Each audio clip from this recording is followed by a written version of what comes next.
Thank you so much, Mr. Prime Minister, for being here at this event, for honoring us. This is one of the most critical things that is happening in the world today, is to try to understand how to find peace amongst this very difficult neighborhood you live in. And I want to say congratulations on your Crossroads initiative that you have begun. Tell us where that process is with your Crossroads for Peace initiative. Thank you very much one more time. Really, it is good and big opportunity and honor for me to have this conversation. And yes, we created a project named Crossroads of Peace.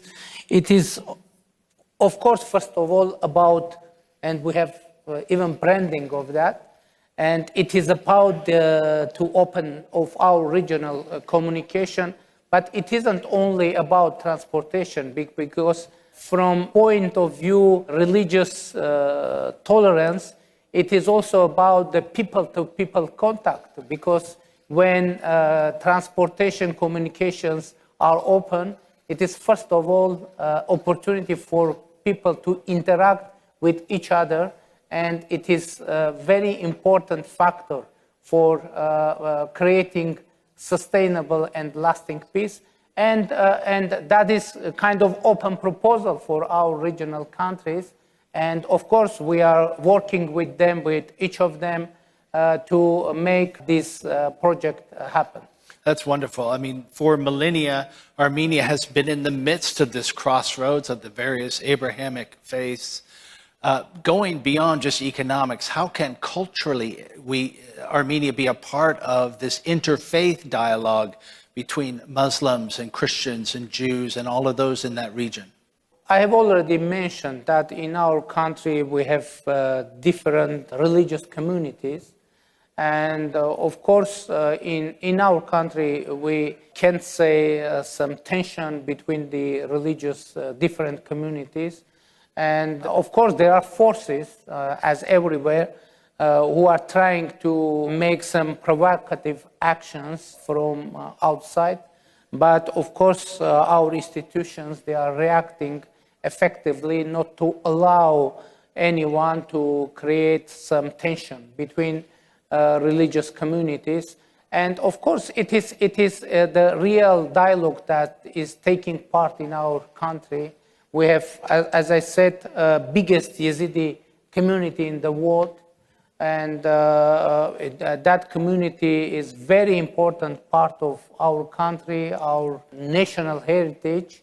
And of course, we have huge respect for Muslims, we have huge respect for Jewish and other religious groups. And by the way, in Armenia itself and amongst Armenian, as I said, we have first of all, of course, first and biggest religious institution is Armenian Apostolic Church, but we have Armenian Catholic Church as well, and other churches as well, and that is kind of very important tradition for us.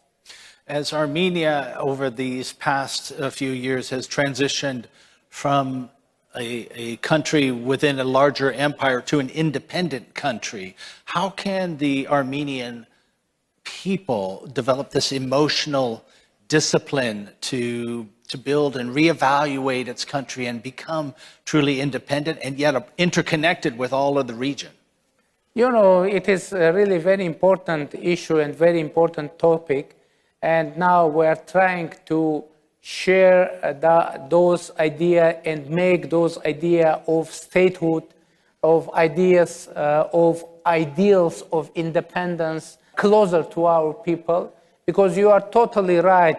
Those are two different things, to be citizens of empire and to be citizens of the independent democratic country. And Armenia, for a long time, for several centuries, had no independent states. And 30 years ago, we started to create our independence, and we are in process of making our democracy sustainable and institutional. And that is very, not easy, but very important way to go. and we are doing that. And now, as I said, we are striving democracy, which shows that democracy in Armenia has great future. That's wonderful. Backstage, shifting gears just for a minute, backstage we had a brief conversation, and I found out you love to bicycle, which was something I used to do all the years ago.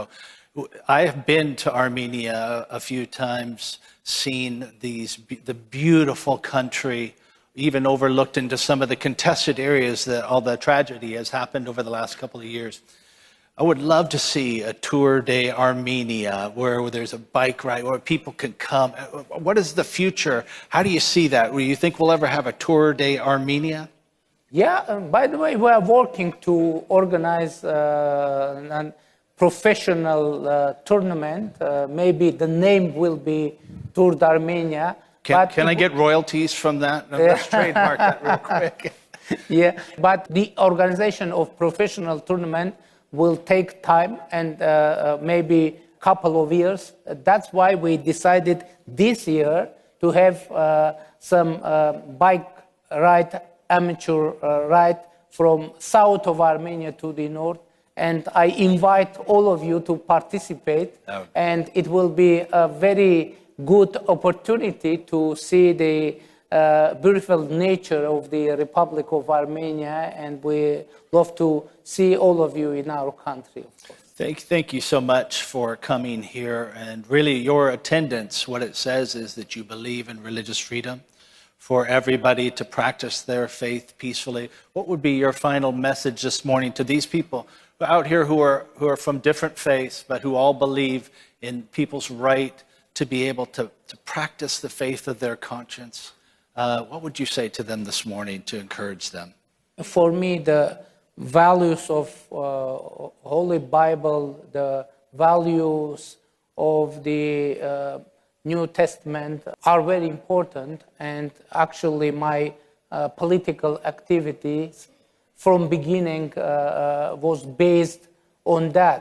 When I was in prison, I used to be political prisoner. Bible was the force that helped me to overcome this challenge, and of course it is very important to have Bible, especially for me, New Testament, as a guidance how to act in everyday work. Of course, it isn't easy, especially in politics, but we are trying to have value-based policies, internal policy, economic policy, foreign policy, and for this, the religious tolerance and religious freedom is very important. So it is very difficult to imagine democracy without religion freedom. So we see Armenia as a democratic country, a real democratic country, with the vivid political dialogue, regional dialogue, dialogue between different people and countries and different civilization. And we will work on that to make Armenia a very bright place for different people to come and to interact and to be engaged in dialogue, for riding bicycles, for enjoying nature, for enjoying food, and to see holy places. Yes. By the way, we have now our religious center is Echmiadzin, where, as I said, in 301 AD, Christianity was adopted by the Armenian king, and it was first time when any state, any country accepted Christianity as official religion. So and all those places connected with that events now we have in Armenia, and those are holy places, and I invite all of you to be there. And in Horvirap, where our first patriarch was detained, and it was a kind of jail.